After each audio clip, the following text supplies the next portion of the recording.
শেখ হাসিনার ভিসা বাতিল করল যুক্তরাষ্ট্র। দেশ ছাড়তে পারলেন না হাসান মাহমুদ, আটকে দেওয়া হলো বিমানবন্দরে। জানাবো শেখ হাসিনাকে ক্ষমতাচ্যুত করার পেছনে ষড়যন্ত্র, যা বলছে ভারত। বিমানবন্দরে আটক সাবেক তথ্য প্রযুক্তি প্রতিমন্ত্রী জুনায়েদ আহমেদ পলক। এবং সর্বশেষ জানাবো প্রধান উপদেষ্টার পদ এত ত্যাগ স্বীকার করা শিক্ষার্থীদের প্রস্তাব ফেরাতে পারি না বললেন ডক্টর ইউনূস। শুনছিলেন সংবাদ শিরোনাম, এবারে বিস্তারিত। শেখ হাসিনার ভিসা বাতিল করল যুক্তরাষ্ট্র। কোটা বিরোধী আন্দোলন ঘিরে বাংলাদেশের প্রধানমন্ত্রীর পদ ছাড়তে বাধ্য হওয়া শেখ হাসিনার ভিসা বাতিল করেছে যুক্তরাষ্ট্র। দেশটির পররাষ্ট্র দপ্তরের একটি ঘনিষ্ঠ সূত্র বাংলাদেশের সাবেক প্রধানমন্ত্রী শেখ হাসিনার ভিসা যুক্তরাষ্ট্র বাতিল করেছে বলে নিশ্চিত করেছে। এর আগে দেশ ছেড়ে শেখ হাসিনা ভারতে পালিয়ে যাওয়ার পর মার্কিন পররাষ্ট্র দপ্তর বাংলাদেশে অন্তর্বর্তী সরকার গঠন প্রক্রিয়াকে গণতান্ত্রিক ও অন্তর্ভুক্তিমূলক করার আহ্বান জানান। এদিকে সামাজিক যোগাযোগ মাধ্যম এক্সে দেওয়া এক পোস্টে ব্রিটিশ সাংবাদিক ডেভিড বার্গম্যান শেখ হাসিনা যুক্তরাষ্ট্রের ভিসা বাতিলের তথ্য জানিয়েছেন। তিনি লিখেছেন, মার্কিন সরকার বাংলাদেশের সাবেক প্রধানমন্ত্রী শেখ হাসিনার ভিসা প্রত্যাহার করেছে। পররাষ্ট্র দপ্তরের ঘনিষ্ঠ সূত্রে তথ্য নিশ্চিত করেছে বলে এক্সে জানিয়েছেন বার্গম্যান। তবে পদত্যাগের পর ভারতে যাওয়া সাবেক প্রধানমন্ত্রী শেখ হাসিনার ভিসা বাতিলের বিষয়টি নিশ্চিত হতে পারেনি। এই বিষয়ে জানতে পররাষ্ট্র সচিব মাসুদ বিন মোমেন ও ঢাকায় নিযুক্ত মার্কিন দূতাবাসের মুখপাত্র স্টিফেন ইবেলির সঙ্গে যোগাযোগ করছে। স্টিফেন ইবেলি বলেন, ভিসা রেকর্ড মার্কিন আইনের অধীনে একটি গোপনীয় বিষয়, সেজন্য আমরা পৃথক ভিসা মামলার বিষয়ে বিস্তারিত আলোচনা করি না। তবে মাসুদ বিন মোমেনের কোনো মন্তব্য পাওয়া যায়নি। ডেভিড বার্গম্যান লিখেছেন, শেখ হাসিনা বিকেলে বাংলাদেশ ছেড়েছেন এবং ভারতে বসে তার পরবর্তী পদক্ষেপের বিষয়ে সিদ্ধান্ত নেবেন বলে জানা গেছে। তার ছেলে সজীব ওয়াজেদ জয় ভার্জিনিয়ায় থাকেন। মার্কিন যুক্তরাষ্ট্রে হাসিনার ভ্রমণের কোনো পরিকল্পনা ছিল কিনা তা স্পষ্ট নয়।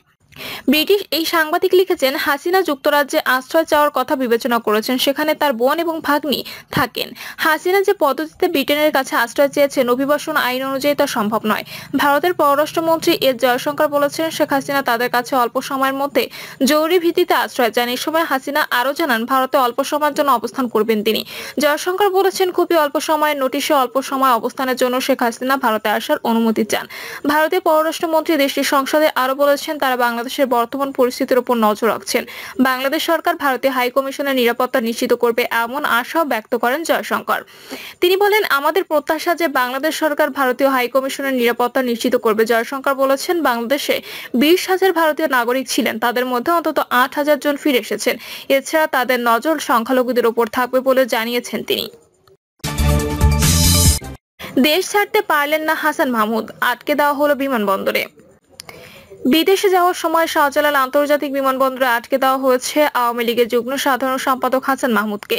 সূত্রে জানা যায়, বিমানবন্দরের ভিআইপি লাউঞ্জে থাকা অবস্থায় তাকে বিমানবন্দরের কর্মীরা ঘিরে ফেলেন। তখন নিরাপত্তা কর্মীরা তাকে সেখান থেকে সরিয়ে নেয়।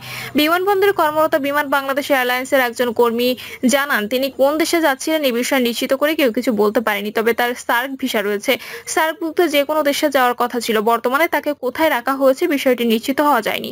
হাসান মাহমুদ হাসিনা সরকারের পররাষ্ট্রমন্ত্রী হিসেবে দায়িত্ব পালন করেছিলেন। শেখ হাসিনা সরকারের আগের মেয়াদে তিনি তথ্যমন্ত্রী হিসেবে দায়িত্ব পালন করেছেন। শিক্ষার্থীদের দেশ কাঁপানো আন্দোলনে পতন হয়েছে আওয়ামী লীগ সরকারের। ছাত্র জনতার অবিস্মরণীয় অভ্যুত্থানের মুখে শেখ হাসিনা পালিয়ে গেলেও ভয়াবহ বেকায়দায় পড়েছেন আওয়ামী লীগের এমপি মন্ত্রীরা।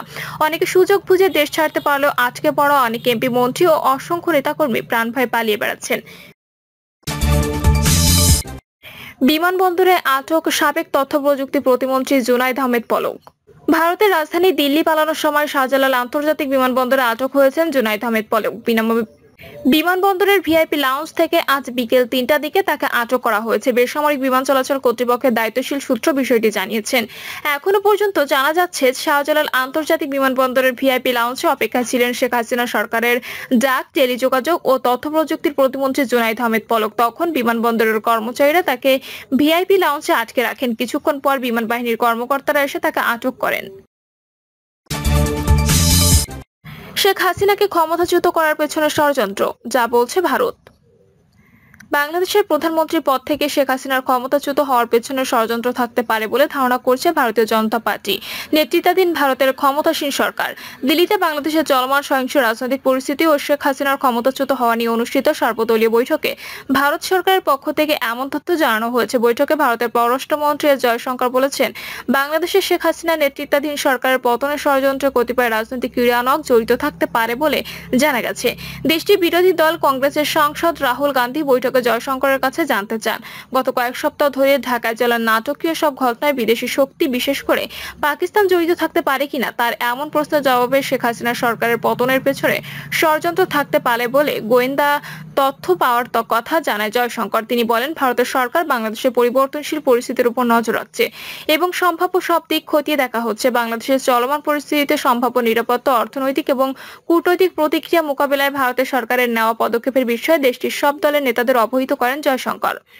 তিনি বলেন, বাংলাদেশে ভারতীয় নাগরিক ও সংখ্যালঘুদের নিরাপত্তা নিশ্চিত করতে ভারত সরকার বাংলাদেশ সেনাবাহিনীর কাছে যোগাযোগ করছে, যারা শেখ হাসিনা ক্ষমতাচ্যুতির পর একটি অন্তর্বর্তীকালীন সরকার গঠন করতে চলেছে। জয়শঙ্কর বলেছে, শেখ হাসিনাকে আপাতত কিছু সময় দিতে চায় ভারত। এই সময়ের মধ্যে তিনি তার পরবর্তী পদক্ষেপের বিষয়ে আমাদের জানাবেন। বাংলাদেশে কয়েক সপ্তাহ ধরে চলা সহিংসতায় এখনো পর্যন্ত 400 জনের বেশি মানুষের প্রাণহানি ঘটেছে। ভারতের প্রধানমন্ত্রী নরেন্দ্র মোদী প্রতিবেশী বাংলাদেশের চলমান সহিংসতা সম্পর্কে জয়শঙ্করের সাথে কথা বলেছেন। তবে হাসিনার সঙ্গে মোদী দেখা করবেন কিনা সে বিষয়ে এখনো পর্যন্ত ভারতের পক্ষ থেকে কোনো তথ্য জানানো হয়নি। গত 15 বছর ধরে বাংলাদেশে ক্ষমতায় থাকা শেখ হাসিনা শিক্ষার্থী জনতার আন্দোলনের মুখে পদত্যাগ করতে বাধ্য হয়। পরে বিমান বাহিনীর হেলিকপ্টারে করে ভারতে যান তিনি। বাংলাদেশের সাবেক এই প্রধানমন্ত্রীর রাজনৈতিক ভবিষ্যৎ নিয়ে অনিশ্চয়তা তৈরি হয়েছে। একাধিক সূত্রের বরাত দিয়ে ভারতীয় সংবাদ মাধ্যম এনডিটিভি বলছে, শেখ হাসিনা লন্ডনে যেতে পারেন বলে ধারণা করা হচ্ছে। দেশটিতে রাজনৈতিক আশ্রয় যাওয়ার পরিকল্পনা রয়েছে তার। এমনকি তার লন্ডন যাত্রার জন্য বিমানে জ্বালানিও ভরা হয়েছে। কিন্তু যুক্তরাজ্যের পররাষ্ট্রমন্ত্রী ডেভিড ল্যামির দেওয়া এক বিবৃতিতে শেখ হাসিনাকে আশ্রয় দেওয়ার বিষয়ে কোনো তথ্য উল্লেখ করা হয়নি। প্রধান উপদেষ্টার পদ এত ত্যাগ স্বীকার করা শিক্ষার্থীদের প্রস্তাব ফেরাতে পারেনি বললেন ডক্টর ইউনূস। অন্তর্বর্তীকালীন সরকারের প্রধান উপদেষ্টা হিসেবে ডক্টর মোহাম্মদ ইউনূসের নাম প্রস্তাব করেছে বৈষম্য বিরোধী ছাত্র আন্দোলন। সেই প্রস্তাবে সায় দিয়েছেন শান্তিতে নোবেল বিজয়ী ডক্টর ইউনূস। এ বিষয়ে বিবিসিকে ডক্টর মোহাম্মদ ইউনূস বলেছেন, যে শিক্ষার্থীরা এত ত্যাগ স্বীকার করেছেন তারা যখন এই কঠিন সময় আমাকে এগিয়ে আসার অনুরোধ করেন, তাহলে আমি কিভাবে তা প্রত্যাখ্যান করি। বৈষম্য বিরোধী ছাত্র আন্দোলনের কোটা সংস্কার আন্দোলনের ধারাবাহিকতায় ছাত্র জনতার বিক্ষোভের মুখে গতকাল প্রধানমন্ত্রীর পদ থেকে ইস্তফা দিয়ে দেশ ছেড়েছে শেখ হাসিনা। এরপর দেশ পরিচালনার জন্য অন্তর্বর্তীকালীন সরকার গঠনের প্রক্রিয়া শুরু হয়েছে। বিষয়টি নিয়ে গতকাল বঙ্গভবনে 3 বাহিনীর প্রধানদের উপস্থিতি বিভিন্ন রাজনৈতিক দলের নেতা ও নাগরিক সমাজের প্রতিনিধিদের সঙ্গে বৈঠক করেছেন রাষ্ট্রপতি মোহাম্মদ শাহাবুদ্দিন। পরে বঙ্গভবন থেকে পাঠানো সংবাদ বিজ্ঞপ্তিতে বলা হয়েছে, জাতীয় সংসদ ভেঙে দিয়ে অনতিবিলম্বে অন্তর্বর্তীকালীন সরকার গঠন করা হবে।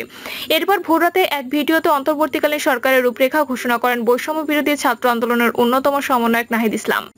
সেখানে নাহিদ বলেন, তারা সিদ্ধান্ত নিয়েছেন সর্বজন গ্রহণযোগ্য আন্তর্জাতিক খ্যাতিসম্পন্ন নোবেলজয়ী ডক্টর মোহাম্মদ ইউনূসকে প্রধান উপদেষ্টা করে অন্তর্বর্তীকালীন সরকার গঠন করা হবে। ডক্টর মোহাম্মদ ইউনূসের সঙ্গে তাদের কথা হয়েছে।